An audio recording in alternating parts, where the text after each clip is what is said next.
साल 1969 से राजनीति की शुरुआत करने वाला एक शख्स जिसने ब्लॉक स्तर से लेकर दिल्ली के गलियारों तक अपनी जगह बनाई, मल्लिकार्जुन खड़गे आज 83 साल की उम्र में जब उन्हें मार्गदर्शक मंडल में होना चाहिए था, तब वो चुनावी रैलियों में लड़खड़ा रहे हैं। क्या यह उनकी निष्ठा है या गांधी परिवार का वो अदृश्य चाबुक जो उन्हें रुकने नहीं दे रहा? आज एक्सक्लूसिव रिपोर्ट में हम उस सजा का खुलासा करेंगे जो कैमरे की चमक के पीछे खड़गे जी को दी जा रही है। क्या कांग्रेस के भीतर लोकतंत्र खत्म हो चुका है? क्या पार्टी के सबसे बड़े पद पर बैठे व्यक्ति की हैसियत एक चपरासी से भी कम कर दी गई है? आज सोशल मीडिया पर एक वीडियो वायरल है जिसने देश की राजनीति में भूचाल ला दिया। एक तरफ 83 साल के बुजुर्ग मल्लिकार्जुन खड़गे मंच पर कांप रहे हैं, शब्द भूल रहे हैं, और दूसरी तरफ दिल्ली में बैठा गांधी परिवार उन्हें चैन की सांस नहीं लेने दे रहा। आखिर क्यों बीमार और बुजुर्ग खड़गे को चुनाव की इससे झुलसती आग में धकेला गया? क्या यह कोई बड़ी साजिश है या गांधी परिवार की तरफ से दी गई कोई सजा? तस्वीरें केरल के कोल्लम की है। मंच पर कांग्रेस अध्यक्ष मल्लिकार्जुन खड़गे भाषण देने के लिए खड़े होते हैं, लेकिन जो दिखा उसने सबको हैरान कर दिया। खड़गे जी न केवल शारीरिक रूप से कमजोर दिख रहे थे, बल्कि वो यह तक भूल गए कि उन्हें प्रधानमंत्री मोदी के खिलाफ क्या बोलना है। उनकी जुबान लड़खड़ा रही थी और उन्हें बार बार अपनी ट्रांसलेटर से पूछना पड़ रहा था कि नारा क्या है। केरल की उस तपती दोपहर में जो हुआ वह केवल एक भूल नहीं थी। जब खड़गे जी ने ट्रांसलेटर से पूछा मुझे क्या कहना है, तो वह उनके आत्मसम्मान की सबसे बड़ी हार थी। जानकारों का कहना है कि 10 जनपद से जो स्क्रिप्ट आती है, खड़गे जी को वही शब्द बोलने पड़ते हैं। उनके अपने विचार, अपनी भाषा शैली को दबा दिया गया। जब एक अनुभवी नेता को दूसरे के लिखे नारे रटने पड़े तो समझ जाइए कि रिमोट कंट्रोल किसके हाथ में है।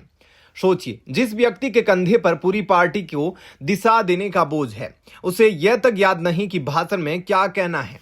विपक्ष का आरोप है कि यह शब्द खड़गे जी के नहीं है, यह वो स्क्रिप्ट है जो उन्हें राहुल और सोनिया गांधी की तरफ से रटाई गई है। और जब वो स्क्रिप्ट भूल जाते हैं तो उनकी लाचारी पूरी दुनिया के सामने आ जाती है। टाइटल में सजा शब्द क्यों इस्तेमाल हुआ, इसके पीछे एक गहरी कहानी भी है। पिछले साल सितंबर में जब खड़गे जी के दिल में पेसमेकर लगाया गया, तब उन्हें सख्त आराम की सलाह दी गई थी। नियम के हिसाब से पार्टी के युवा नेताओं को आगे आना चाहिए था, लेकिन हुआ इसका उल्टा। राहुल गांधी और प्रियंका गांधी ने खुद को चुनिंदा रैलियों तक सीमित कर लिया, जबकि 83 साल के बुजुर्ग को देश के कोने कोने में रगेड़ा जा रहा है। राजनीतिक गलियारों में चर्चा है कि यह खड़गे जी के लिए एक सजा की तरह है। जब सोनिया गांधी बीमार होती है तो पूरा परिवार साथ होता है, लेकिन जब दलित अध्यक्ष खड़गे अस्पताल में थे तो गांधी परिवार का कोई सदस्य उनसे मिलने तक नहीं गया।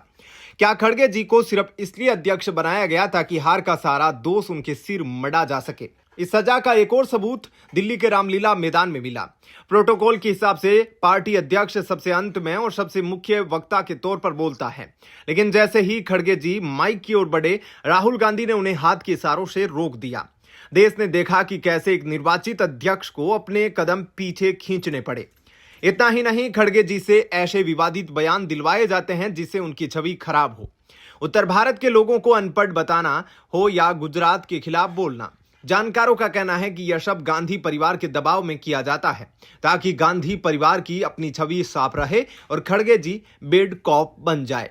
आज सवाल यह नहीं है कि कांग्रेस चुनाव जीतेगी या हारेगी। सवाल यह है कि क्या एक बुजुर्ग और अनुभवी दलित के साथ ऐसा व्यवहार मानवीय है?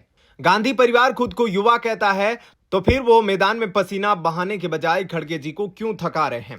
क्या खड़गे जी वाकई स्वतंत्र अध्यक्ष है या सिर्फ एक ऐसे पोस्टर बॉय जिन्हें गांधी परिवार अपनी मर्जी से चला रहा है? मंच पर कांपते खड़गे की ये तस्वीरें आने वाले समय में कांग्रेस के लिए भारी पड़ सकती हैं। इस अपमानजनक राजनीति पर आपकी क्या राय है? क्या खड़गे जी के साथ न्याय हो रहा है? कमेंट्स में हमें जरूर बताएं। धन्यवाद।